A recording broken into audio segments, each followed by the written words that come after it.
And there were a couple times where I outworked everybody, demonstrated my leadership skills, and wasn't rewarded for it. And so I moved on.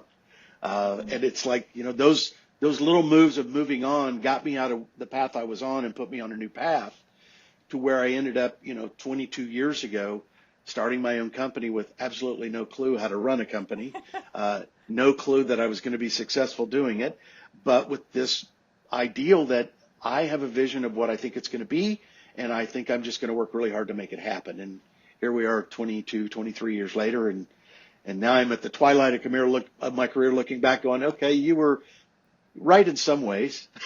There were a lot of ways I was wrong, but you learned and you kept growing and you kept pursuing and you just kept trying to be better every day and do something more. And I think that is on my leadership journey is probably the one thing I can look back on and say, you know what, it wasn't that you were always right. It wasn't that your vision or your idea was going to work. It was that you were willing to try it.